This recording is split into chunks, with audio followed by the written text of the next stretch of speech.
Oh mga kabayan, kararating. Pero may naisip lang kasi ako na i-share mga kabayan. Ito po yung kung meron tayong gasol sa bahay ninyo, maski sa probinsya o di kaya sa syudad, sa Maynila, Baguio o kahit saang syudad. So sa probinsya, ugaliin lang lagi na yung bintana ninyo meron talagang exhaust, meron talagang naka-open din.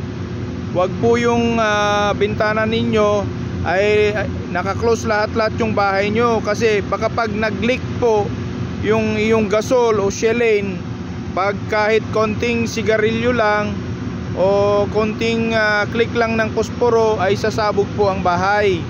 Kaya nais ko tong i-share na ito, naway makatulong. Ugaliin po natin na kahit kwan lang 8x8 na inches yung naka-open, at least doon sisingaw kung sakaling yung Shellane ninyo ay naka-open. Ayan, sinasabi ko po kasi ito mga kabayan dahil alam nyo naman ang aming trabaho po kasi ay nasa safety po kami. So bagkus gusto ko pong makatulong sa pamamagitan nito, naway may naibigay na lesson sa atin para makaiwas po tayo sa aksidente, sa sunog ng bahay. God bless po sa ating lahat mga ka-FB Reels dito sa Ilocanong OFW.